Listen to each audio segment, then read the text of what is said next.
you here. Yeah, I think I'm going to just start by bringing together the two themes that have come up already. The first, Neil's speech was very much about systems and the world out there. And then the last one was more about the eternal. And I feel like these two realms have to come together.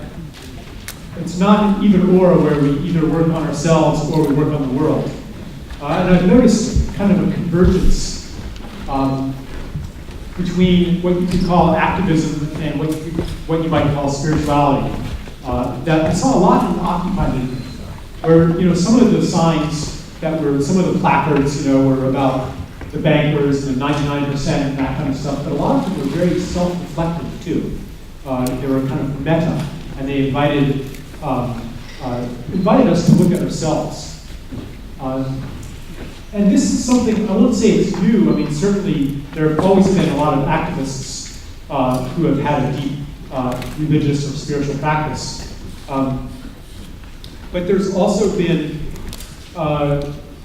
some hostility between the two camps, or kind of a disregard, where the activists would say, get off your meditation cushion and do something about it. There are problems out there, and here you are, thinking that chanting Om and doing yoga postures, and changing your diet is gonna change these systems of oppression out there. How do you know that you're not just indulging in some kind of spiritual escapism, taking the opiate of the masses and making it easy for yourself to not do anything about it, imagining that your little practice in your little living room in the midst of your bourgeois life is going to actually change anything. So get off your cushion and do something about it. That was what was coming from the activists. And then the practitioners, the spiritual practitioners, would say something like how can you really know that you're even acting in a wise way if you haven't done work on yourself? How do you know that you're not going to replicate your own internalized oppression in everything that you create? You have to work on yourself first. Then maybe someday you'll be ready to work on the world. But I think now that we're understanding that both are necessary, that, for example, how do you really work on yourself? I think that the most powerful way to work on yourself is through your relationships, through the things that come up in life that mirror back to you the unacknowledged shadows that we all carry within. We work on ourselves by working on the world, and part of the grand harmony of everything is that we're presented with precisely the situations that are needed for our own development. So I think that I really celebrate kind of the coming together of these two threads at this conference. And even though I don't necessarily agree with everything that's been said, I think that we can all recognize that the desire to take personal responsibility and to live in a way that's consistent with our opinions and what we're trying to create. I mentioned it a little bit before that I wouldn't say that that a better world comes from rising above the flesh or rising above this materiality. That in fact, I believe part of the problem is our devaluation of the flesh and our devaluation of materiality, which has seemed quite necessary because our dominant narrative that told us what the flesh and what materiality was already devalued it. But there's another thread of teaching that runs through spiritual tradition. I will talk about economics in a minute here, okay? I'm just kind of warming up to it. But there's another thread enunciated by people like William Blake. He said, essentially, this is what a soul looks like right now. That we are not containers for a separate soul, but we are soul-made flesh.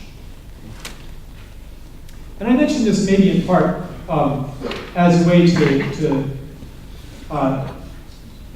bring the possibility of bringing the sacred back into the most profane thing of all in this world, which would be money. Money seems quite the enemy of everything that's sacred to us. Any of you who are engaged in an environmental issue or a social justice issue, you find very quickly that money is not your friend. You're not going to make a lot of money by working for social justice or environmental healing. To the contrary, most of the money is in the opposite, in exploiting our fellow human beings and in destroying ecosystems around the world and mining natural resources and so on. So my question is, how can we make money as sacred as everything else in the universe? So how does this relate to green economy?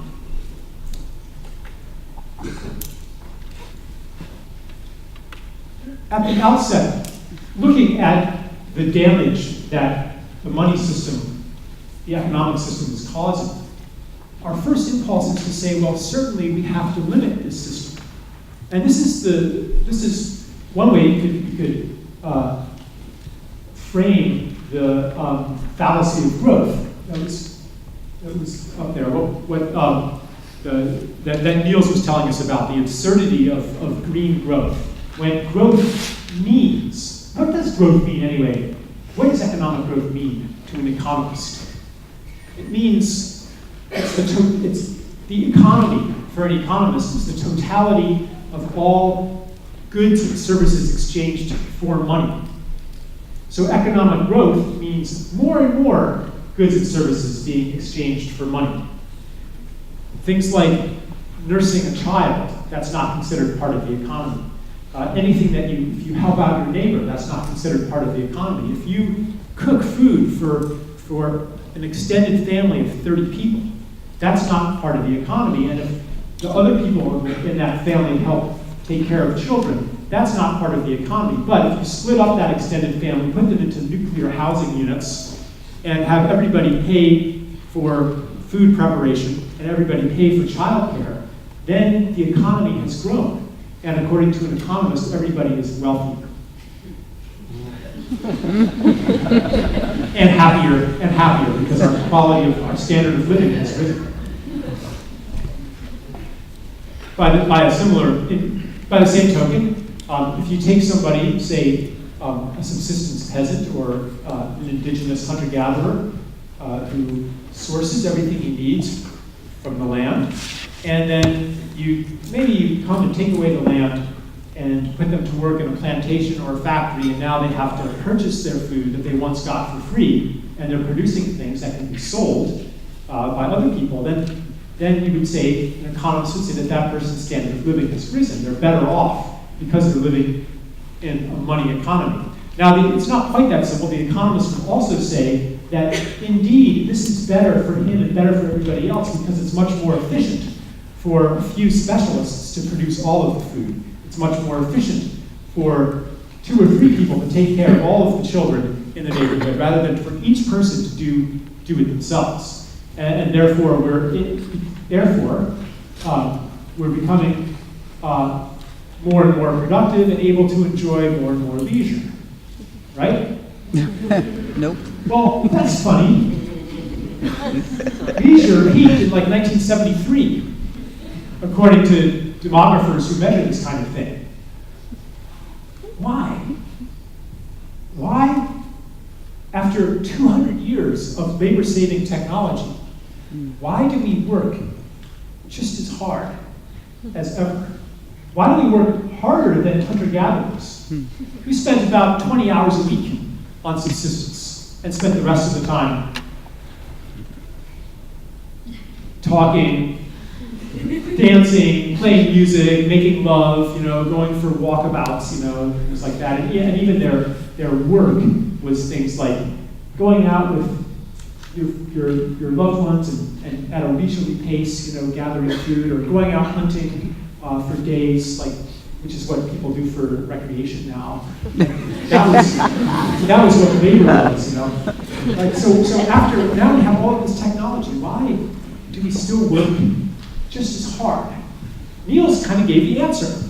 It's because at every juncture, we have made a collective decision to consume more rather than to work less. And in fact, this decision has been forced upon us by the nature of the money system and the more general economic system that we live in. As you pointed out, our financial system only works in the context of growth. When the economy stops growing, debt rises faster than income, wealth concentrates in fewer and fewer hands, unemployment proliferates, and the system begins to fall apart, and the politicians and the elites say, how do we fix this? We're going to have to increase demand. That means we're going to have to consume more. That worked for a long time. There were always ways we could find to consume more. Create new needs. Make people, alienate people from their connections to nature and to each other, to community. Take away their ability to live off the land. Take their land away from them and close the land and privatize it.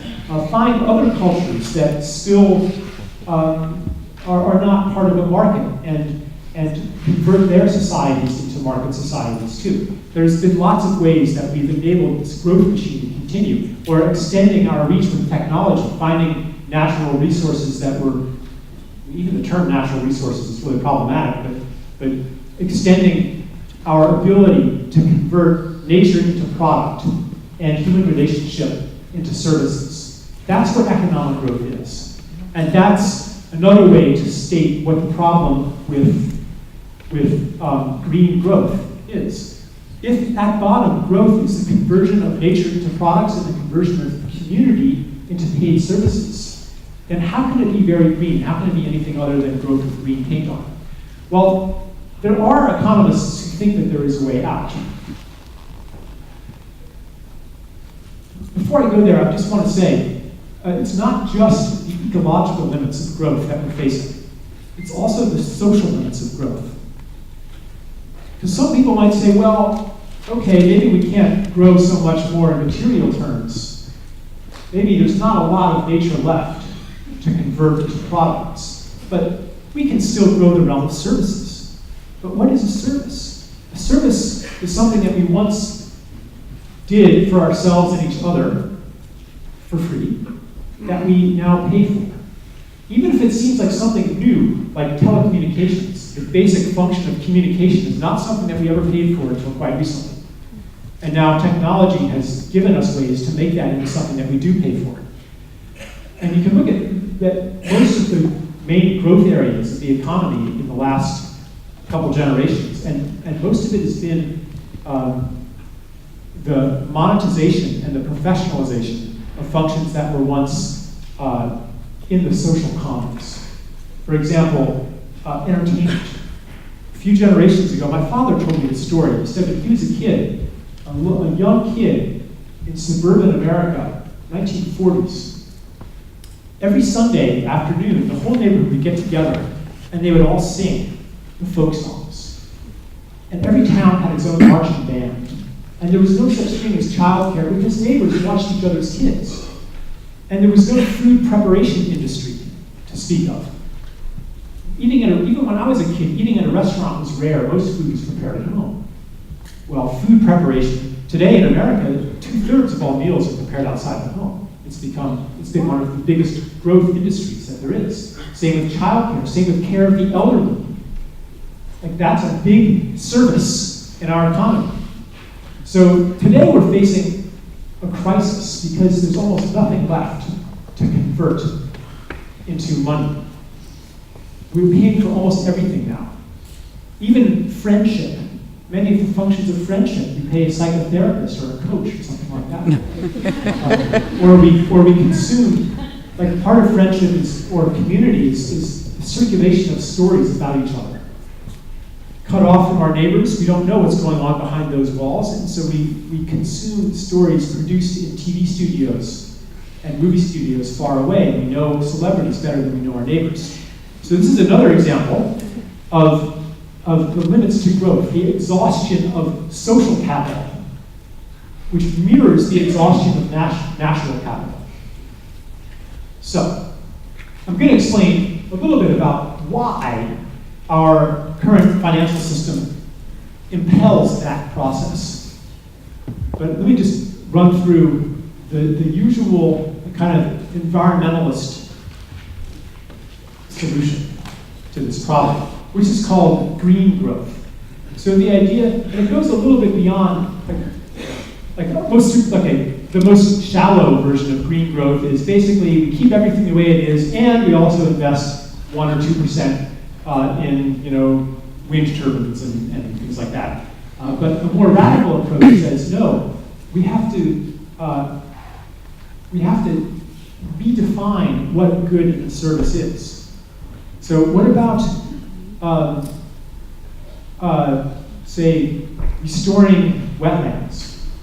What about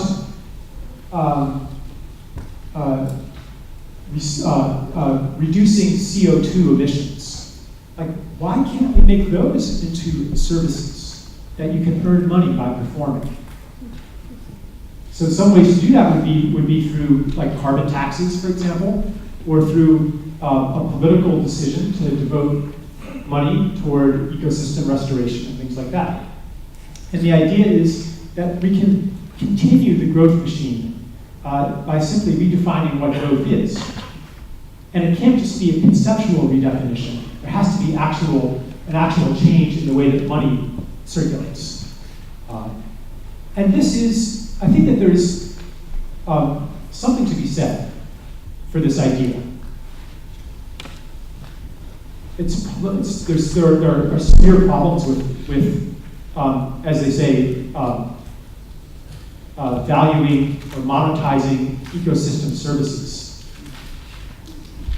But certainly, there are changes we can make so that money is no longer the enemy of social or environmental well-being. So, for example, you guys probably are pretty familiar with this. This audience is probably pretty familiar with the idea of, say, really high taxes on pollution, so that if you develop a process that cuts pollution or a zero waste process, that becomes valuable. Right? You guys familiar with things like that? Those are the beginning of a transition. But there's still a problem. If, for example, you value a certain forest at 50 billion euros, and you say it used to be valued at zero, it used to have only the value of its timber, but now we're gonna value that again. Yeah, that's good, except the problem is if you could make $51 billion cutting it down and paving it over, by the same logic, we should do that. And ultimately, the political reality is that who decides that it's $50 billion? It's going to be the corporation that can make $51 billion for cutting it down. So there's a problem when we try to put a number on things that are infinitely precious. We try to make the infinite into the finite. All right. Let me explore. There's a lot of other things I want to talk about. Let me say a little bit about. This is kind of an artificial situation too. Like here's a guy up here giving a monologue. Like, what kind of conversation is that? So I'm trying to gauge from people's expressions, like how many people are really into the economics of it, how many people are interested in the bigger stories that contain economics. I think I'll try to do both. My topic, official topic, is beyond green economy, something like that, right?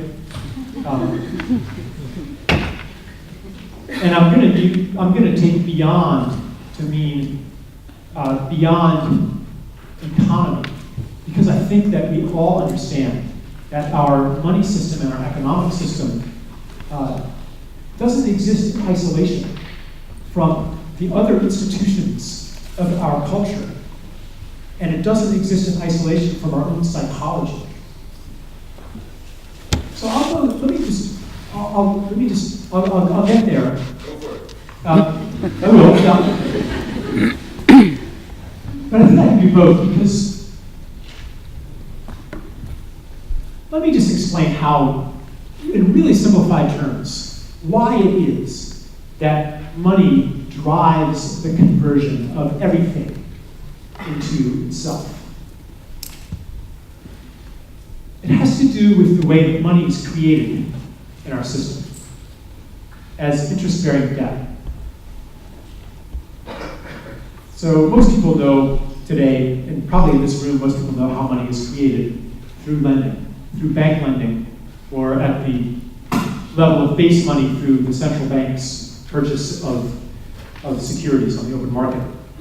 I'm just going to restrict myself to the bank level, the commercial banking level. So the way money is created, well, actually, let me do it. Okay, I'll be the bank. And here's the whole world in this room. And I'm going to create, by lending, €1 million for every person in the room. Yay. All right, cool. Now you are a millionaire. Finally. The only problem is that you have to pay me back. And you have to pay me back not just €1 million, you have to pay me back 2 million, say after 10 years, because it's at 7% interest. Okay? But that's okay, because you're smart and you're a hard worker. You're gonna build a widget factory. You're gonna build a chocolate factory. You're gonna open a child care center. You're gonna earn that €2 million from somebody else. You're gonna earn 3 million. You're gonna become rich. You're gonna pay me back, right? No problem. What's the problem with the system? The problem is that I've only put out €1 million each, and you owe me 2 million each. Where is that extra money going to come from?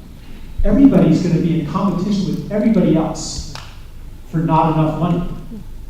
So the system, even if you are a good person, you are a sattva person, and you want to be kind,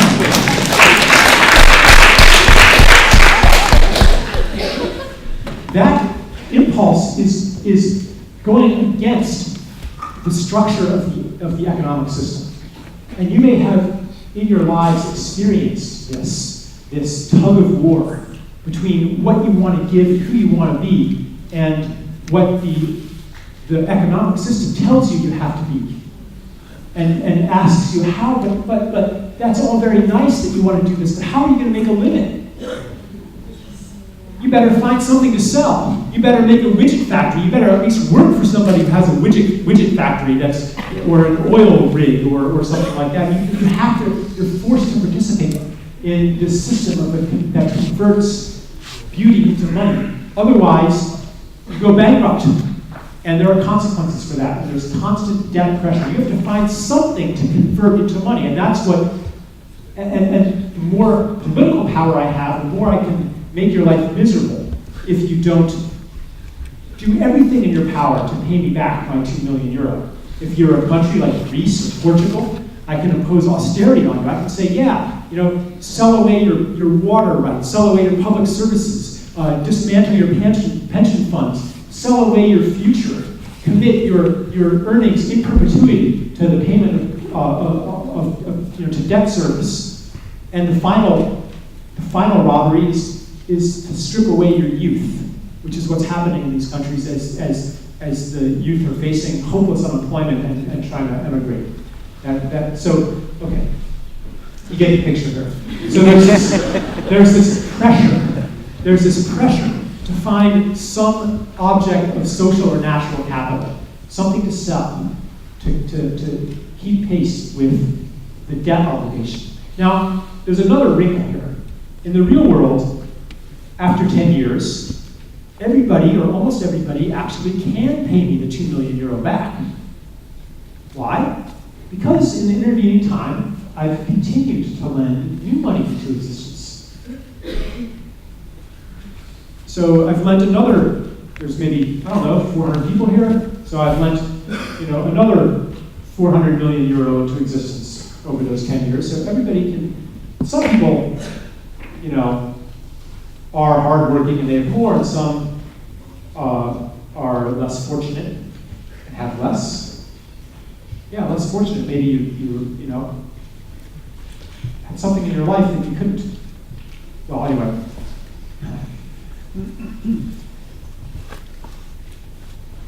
So as long as I can keep lending money into existence, the system works. The new money comes with even more debt. But when that comes due, that's okay, because I'll have lent even more to existence. And more and more and more. Well,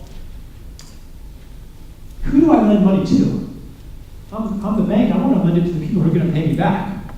So if you have a good business plan, if you say, yeah, I have a good business plan, I know people in the local council, and I'm going to get them to rezone this land to commercial use, we're going to cut down the trees and pave over the fields, and we're going to build a shopping mall here. That's a good business plan, and I give you that money. But if someone else comes to me and says, my business plan is to purchase this wetlands and protect it from development, I, the banker, and I love Earth just as much as everybody else, but I say, well, how are you going to pay me back? There's no money in that. The banking regulators will be on my case. My bank will go bankrupt. So we're in a system that forces all of us to contribute to this engine of growth. And as soon as there are no opportunities for me to lend, maybe now nobody has a good business plan for building more sprockets, and cutting down more trees and catching more fish, because there are no more trees left to cut down and there's no more fish left to catch. And we're realizing that there's no more atmospheric capacity to contain our waste, to convert it to money. And there's no more things that people still don't pay for.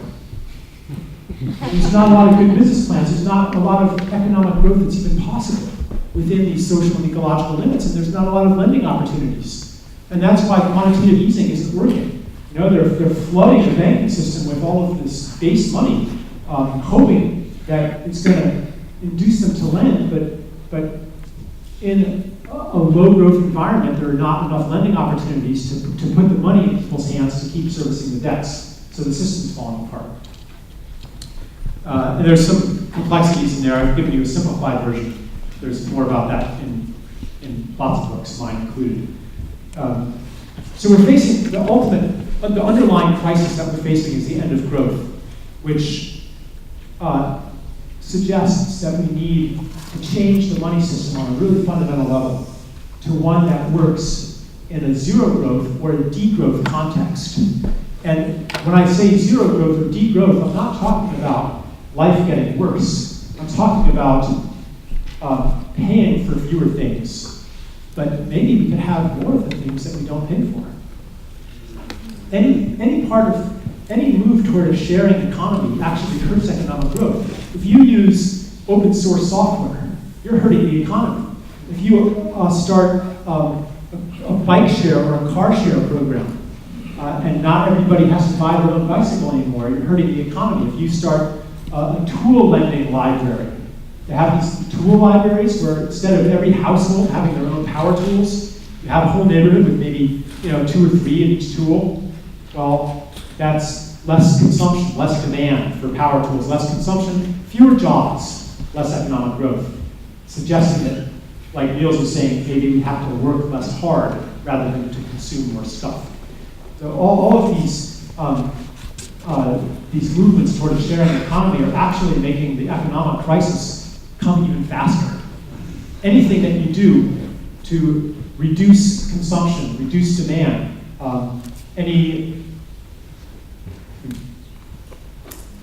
any land that you protect from development will hasten the collapse of the system that depends on growth. And meanwhile, those who are in charge of the system, they're always trying to find some new realm in order to keep growth going. That's what a lot of free trade is about. It's saying, third world country, let us convert your social and natural capital into money. Or like the latest EU directive that's being proposed that will outlaw the sharing of seeds and plants. You guys know about that? Yeah. Like and so if you can't share them anymore, you have to pay for them. So that opens up the possibility of a little bit of economic growth. All right. So this paradigm, this monetary structure that we live in, doesn't exist in isolation. It rests on a deeper foundation. It's a part of what I would call the defining mythology of our civilization. Our defining narratives. So I'll isolate a couple of features of it. One is that it drives endless growth. Two is that it separates us from each other. When we live in a world where we pay for everything, then we look around at each other, look around at our neighbors, and whether we say it out loud or not, we know that we don't need each other. I don't need you to take care of my kids. I don't need you to help with anything. I don't need you to help me have music in my life. I don't need you for anything because I can pay for all of these things. So we have no community.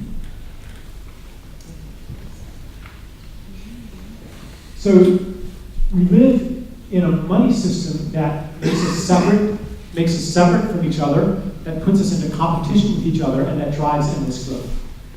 All of these things, separation, competition, and endless growth, are part of our story of the people, part of our mythology in other ways too. So every culture has a different set of answers to life's basic questions. Like really basic questions, like who are you? What is a human being? What is a self? What's important in life? How does change happen in the world? How do things happen? What's valuable? What is humanity? Where did we come from? Where are we going? Every culture answers that in a different way.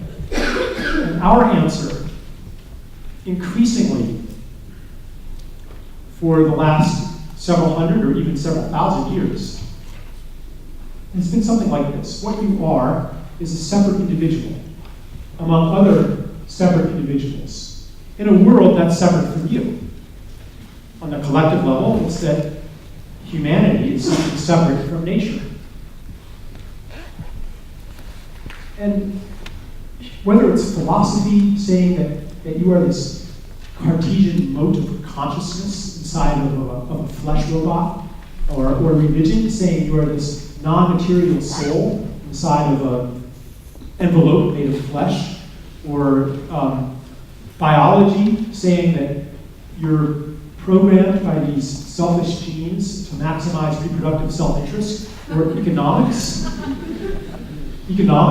you're an economic man seeking to maximize rational self-interest, or even physics, you're this agglomeration of fundamental particles operating according to deterministic forces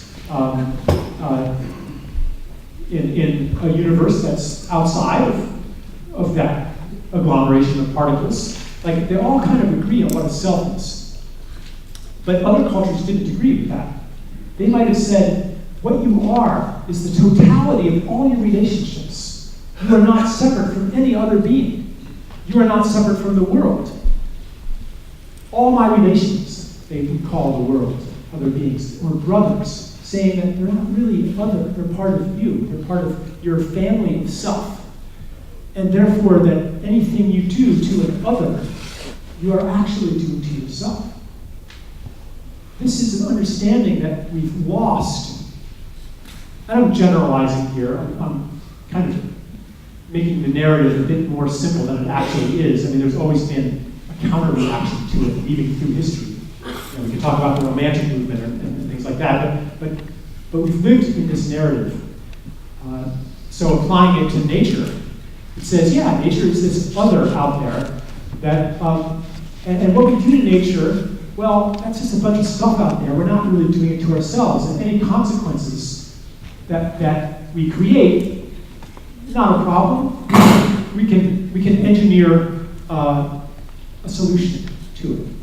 So we have the mentality of a technological fix that, again, Niels was talking about. It was critiquing that we might have some, we might seed the ocean with iron oxide or the atmosphere with something to stop global warming, because the ideology says fundamentally we can escape the consequences of our actions. Fundamentally, we are separate from the universe. So the teaching of, which contradicts the teaching of karma, for example, that says, no, what you do to this other, you're actually doing to yourself, because it's not really an other. Right now, we as a species are learning that the hard way, because all of the things we're doing to this planet now that seemed, we're just dumping it out there, well, now we're learning that we can't escape it once we've dumped it out there, that it's coming back to us. So this is one way that this narrative of separation is falling apart. We're learning that it's not true. It's scientifically falling apart as well. I don't have time to go into the different ways that this paradigm is breaking down. But I will just say that the knowledge of our interconnection is inside all of us. And we've all experienced it. Perhaps when you look at the photographs of the seabirds covered in oil, staggering on the shore, and it hurts, Why does that hurt? Maybe it hurts because it's happening to ourselves, too. It's not that you're making some rational calculation that this is going to affect your future financial interests, right? It actually hurts.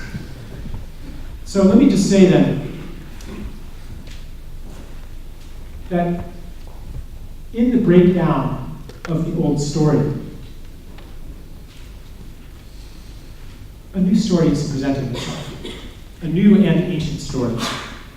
A story in which we're not separate from nature, we're not separate from each other. All of us are stepping into that in different ways. I talk a lot about the paradigm of the gift. Well, the gift is kind of the glue that holds together a larger self that's not separate, the self of interbeing. To use Thich Nhat Hanh's phrase, interbeing, that you are part of me and I am part of you, and everything is part of me, and that whatever I do to the other, I'm doing to myself, and that every person in my life, every situation in my life mirrors something in me, and therefore, personal spiritual work is inseparable from work in the world.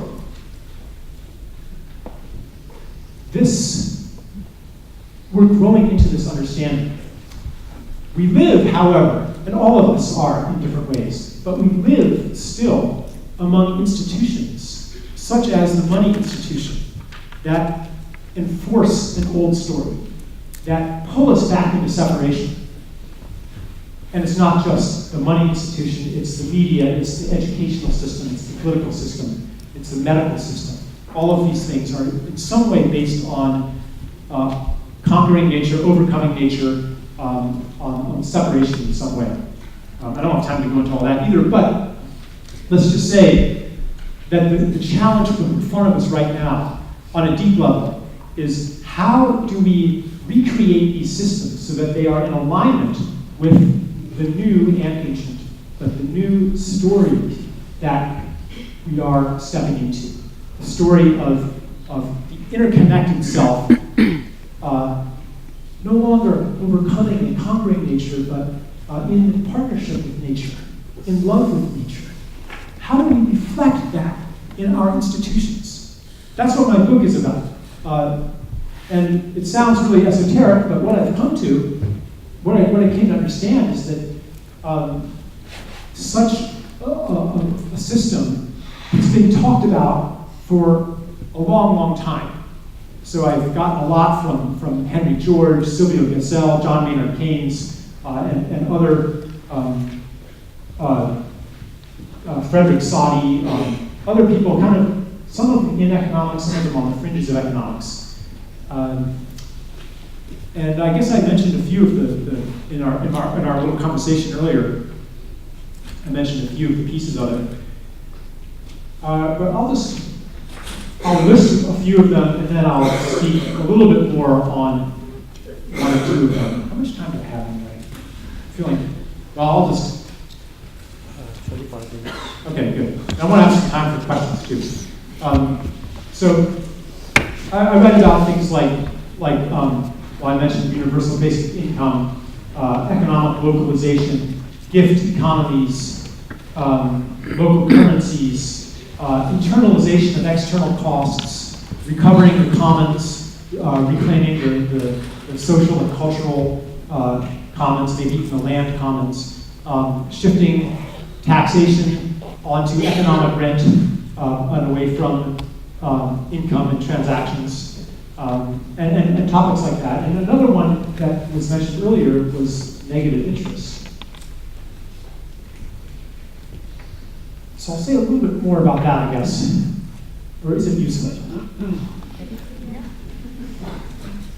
Really what I think is that we're going to be entering an era of a lot of experimentation.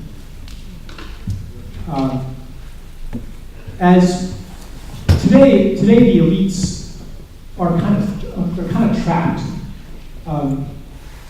The only response they know is to somehow keep the system going a little longer, to somehow try to squeeze a little bit more growth out of the system, keep it going a little longer. But there are lots and lots of alternatives out there, and I think that any way that we communicate the idea that it doesn't have to be the way that it is, that the way that money works right now isn't rigid to the laws of physics.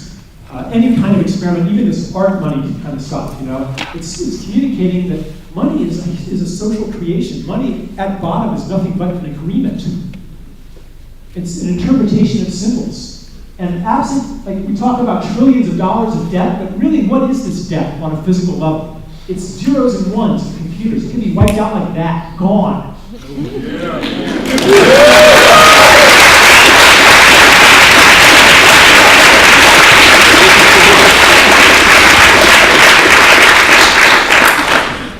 Yeah, debt cancellation is another thing that I write about a bit.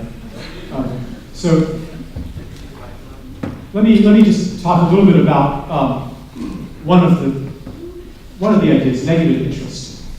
So today, I'm the bank, and I've got all of this money or this capacity. I have reserves, say, in the ECB. I'm a European bank. I have reserves in the European Central Bank. I have maybe 10 billion euro of reserves. What am I going to do with that? Should I lend it to you? I know you're probably not going to be able to pay me back because the economy's not growing and there are not a lot of good investments, or should I just keep that money? And so instead of putting more money out there that can keep the machine going, I'm just going to keep it, right? Which is what's happening today. The banks aren't lending enough to put enough money in people's hands that they can keep servicing their debts. So I can keep the money today in the ECB because it's to my advantage rather than to lend it out at risk and a negative return. Well, actually, I could. It's more complicated because I could invest it in something that I know will get bailed out and still make a positive return. But fundamentally, actual capital investment there's not a lot of it to be made. So the situation is very different if the money that I have, this isn't reaching a lot of people. All right, suppose I have a gigantic pile of bananas. All right, I have 2,000 bananas. And I'm a greedy bastard. I want to maximize my rational self-interest. And you guys all want bananas. Too bad. I'm going to keep these bananas. Is that actually in my rational self-interest? There's one right there. Hey, you stole my banana. Your banana. Is it in my rational self-interest to sit on top of a pile of 4,000 bananas? Like, how many bananas can I eat before they go bad? It's actually in my interest to give everybody an interest-free loan. I will give everybody 4 bananas. And it's a loan at call. When I'm hungry for bananas, I will ask you for those bananas back. And you'll give me 4 bananas back. Or in a gift economy, this is why, or one reason why ancient economies were gift economies, because possessions were a burden.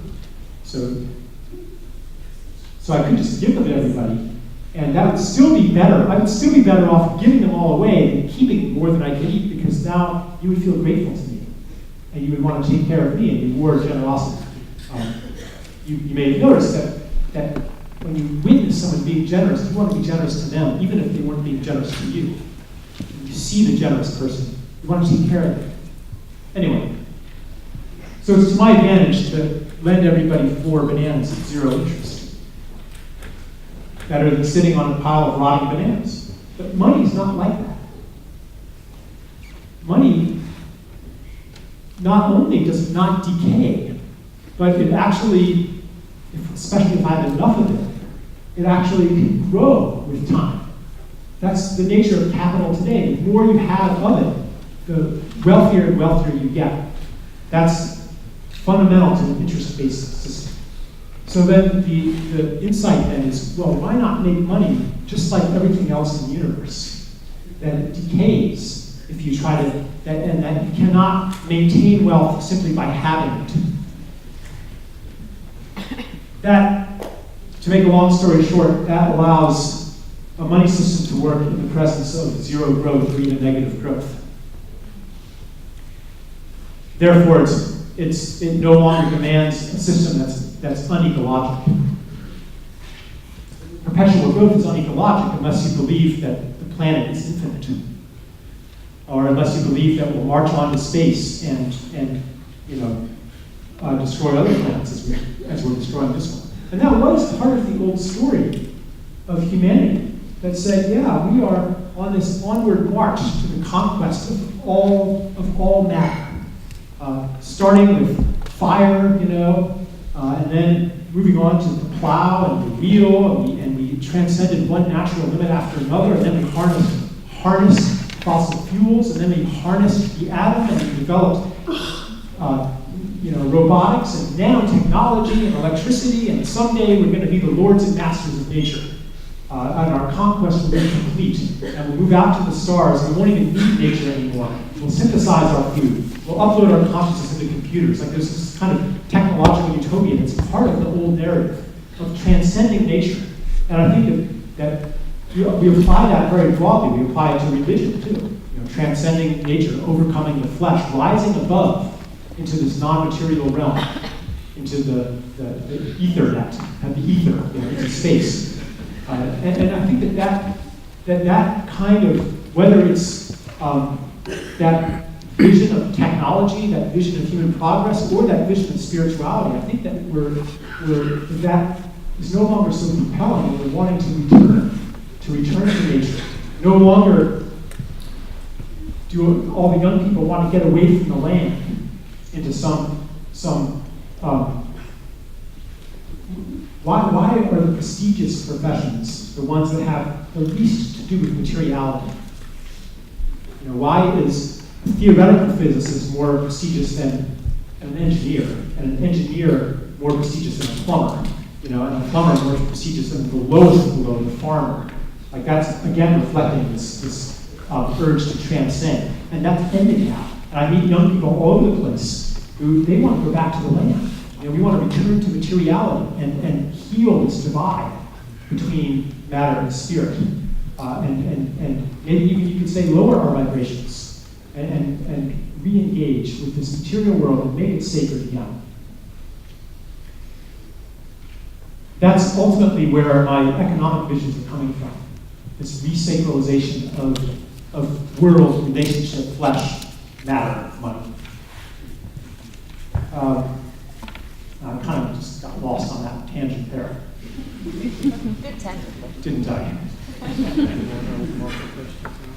Yeah, maybe, I just think there's one more thing I wanted to say about decaying money. Negative interest. Negative interest. Explaining it all, what you meant. Yeah. So, right, so one way to implement it would be as a liquidity tax on bank reserves. So that, which pulls the interest rate floor down for everything, and would mean that consumer lending would be at around 0%. The details are best left for text, actually, or for a careful PowerPoint presentation, which isn't really my style. So I've touched on a lot of different things. Maybe I will just put it out for some questions, and we'll see where it goes. Yeah? There's been a lot of talk in the media recently about cryptocurrencies and decentralized online creations. Yeah. Bitcoin, yeah. I just wondered what you make that in the ideas of the gig economy. Okay. I generally tend to approve of such experiments. Bitcoin, I think that there are some serious design flaws in it. It's consciously modeled off gold. There's like kind of this, algorithmic mining process that, just like gold mining, produces something that's intrinsically not very worthless at high environmental cost. Running processors is an environmental cost. Mining for gold, like the whole thing about gold, like so much human energy is spent digging gold out of one hole in the ground and putting it into another hole in the ground.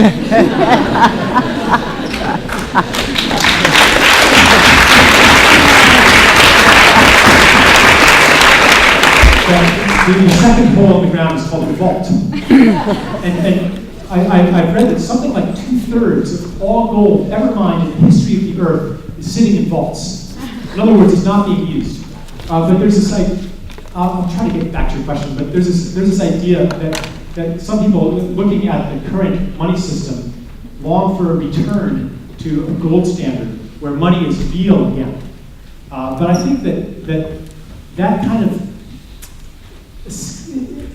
it doesn't recognize that whether money is gold or something else, it's still an agreement about value.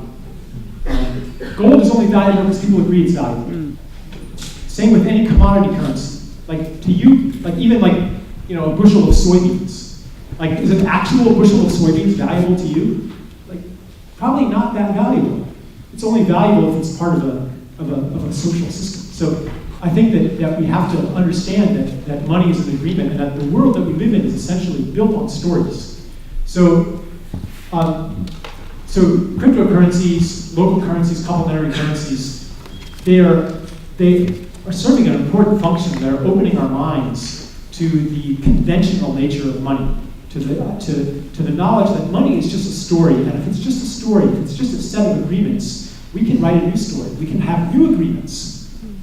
The current agreements about money are aligned with our other cultural narratives about separation and endless growth.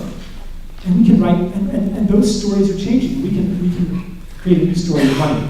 So I don't see cryptocurrencies really as having too much to do with a gift economy, except that it's taking the money creation function away from private interests and returning money creation to the commons where it belongs. Until the last few hundred years, money creation was a government function, a political function.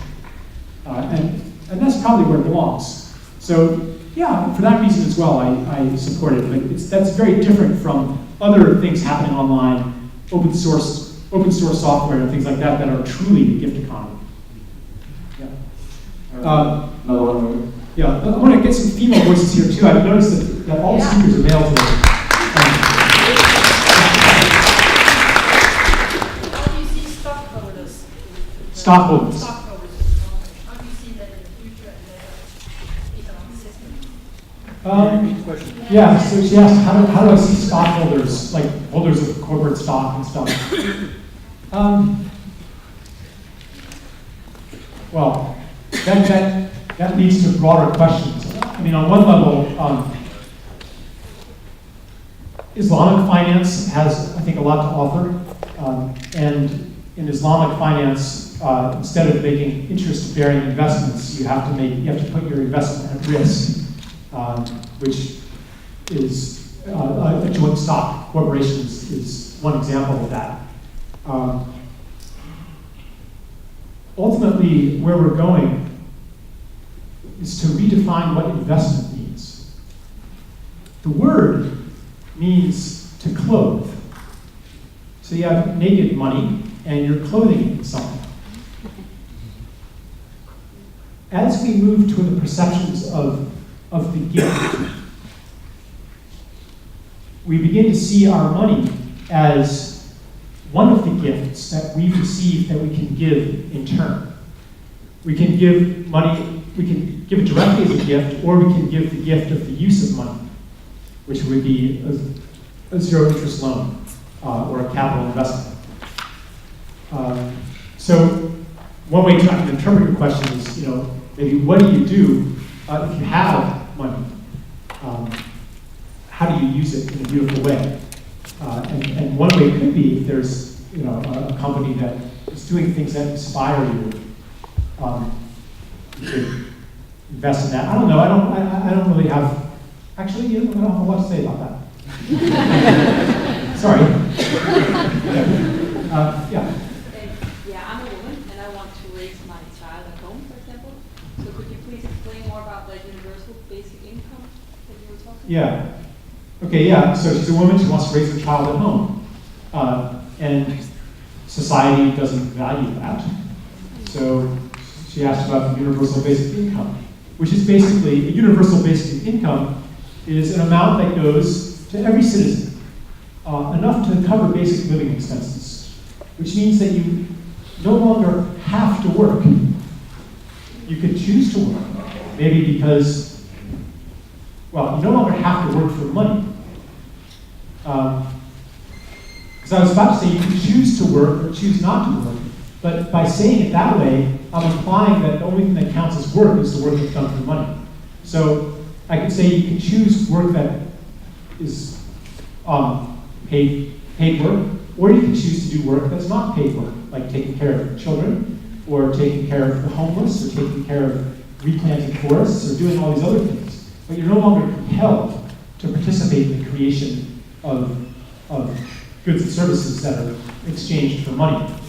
Now, a conventional economist will have a conniption fit at this idea, because he would say, then there will be no incentive. He would say the system wouldn't work because people would have no incentive to work. Underlying that criticism, though, is a certain view of human nature that says, well, it's in page 1 of an economics textbook. It says that human beings are fundamentally motivated to maximize self-interest. So if you're not pressed by survival pressure and security pressure to work, you'd rather sit around in front of the television eating chocolate bonbons all day. But I find that human nature is not like that.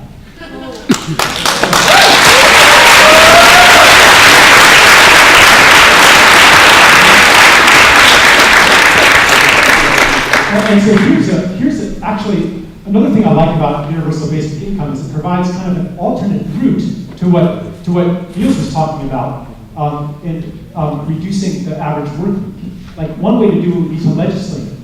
Another way to do it would be to remove the necessity to work.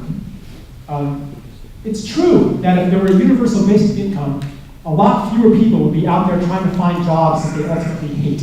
Yeah. Amen. Then there would, and so there would be less of a necessity for people to work, because today a lot of people only work because that's how you get money. So there'd be less of a necessity to work. Therefore, there would be a new necessity to create jobs. If you wanted people to work for you, you'd have to make the jobs that people would like to do. So there would be a design incentive to reduce tedium and degradation in the workplace and to make work meaningful. Well, what kind of work is meaningful? Is it meaningful to work, increasing market share of one brand of toothpaste over another? Or do people only do that because they're paid to? So a universal basic income doesn't stand alone. It would be part of a massive transformation in our attitude toward work, in the structure of the economy. We would have to engineer, we'd probably have to engineer a lot of degrading jobs out of existence, data input, assembly line work. It's the beginning of a huge change, and that change is happening anyway as people are consciously rejecting traditional notions of work. But ultimately, it comes down to a different view of human nature that says, in the old story, the purpose of life was basically to survive, to maximize self-interest. That makes sense for the separate self or the universe of other, because that other out there is indifferent or hostile to your interests. But in the story of interbeing, the purpose of life is to contribute to this larger being.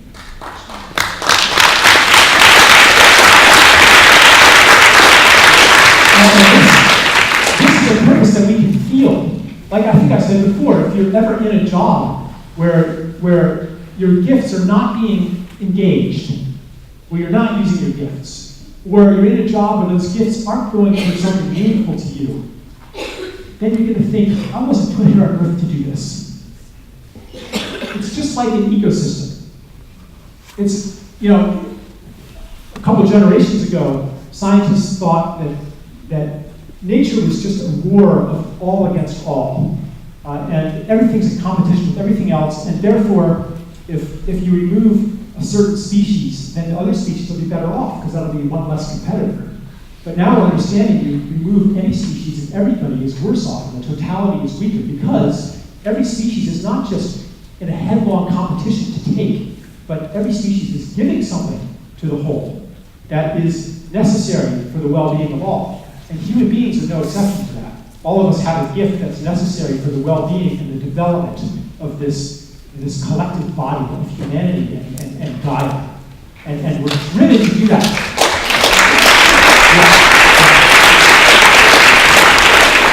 And here's another linkage, between the activist and the spiritual, between the systems thinker and the person who wants to work on themselves. Like this rediscovery of a different conception of the purpose of life. And then the next question, then how do we build a system that validates that? Because today it's the opposite, quite the opposite. Often, when we become aware of what our gifts are, what they want to go to, the economic system doesn't welcome us into those gifts and say, yes, you will be able you will be appreciated by society, and this money, this token of gratitude will flow to you because you're now acting your gifts. No, it's the opposite. No, don't devote your gifts toward this beautiful thing. Devote it toward, market share for a crest or something like that. Thank you. I don't want to neglect the men entirely. You were totally raising your hand for a long time, so yes. I would just like to know, why do you think money is part of the solution? Why not just get rid of it completely? Good. Yeah, thanks for that. Right. So I'm talking about two things here. Can you repeat the question? Yeah, why even have money at all? Why not have a moneyless society? So there's two things I'm talking about in my book. One is the reclaiming of some parts of life from the money realm. A lot of things that we pay for today, we shouldn't be paying for. Maybe vegetables, mostly should be grown locally and shared among neighbors, for example. Entertainment, we should be singing our own songs more.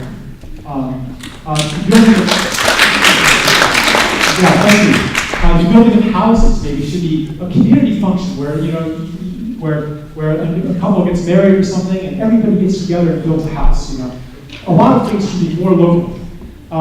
But we also there are also many things that, whether they're good or bad, they require a global coordination of labor to produce. cell phones, for example. And I'm not a primitivist who's saying that we should that we should eliminate 99% of the human population and return to a hunter-gatherer lifestyle. Like, I think that there are beautiful things that have come out through the coordination of the labor and creativity of millions of people from across the country or across the world. So there has to be some way to coordinate human creativity across vast social distances and a fine division of labor. So, Why does money have to be a part of that? okay, so I see money in that context. I see money as very much like a signaling molecule in the human body, where a certain tissue needs a certain resource, so it puts out a call for that. And money is very much like a signal that says, this resource is needed here. So for example, and so it signals where your gifts are ultimately, like ideally, okay? We're very far from this right now. But ideally, what money should be is a signal, a message that your gifts are needed here. So maybe like I'm a really brainy guy, and I'm sitting and I create, how am I going to spend my day? Am I going to design circuits or am I going to do Sudoku puzzles? Well, one of those, there's a social signal that this is valuable to others. And the other activity, there's no such signal. So that's kind of an idealized example, but it's basically a symbolic language that's used to coordinate human activity. Now I think that ultimately, after centuries of development, money will become something so different from what it is today that we would today no longer recognize it as money.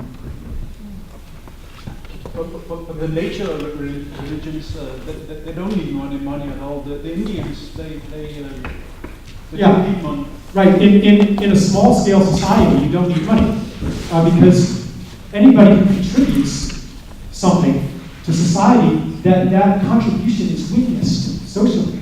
If we're in a tribe of maybe 500 people or less, and I'm being generous, everybody knows that. Everybody wants to take care of me too. But when society reaches a larger scale, and maybe the gifts of one person aren't relevant so much in that small community, and gifts and needs have to be connected across vast social distances, then there has to be some way to do that.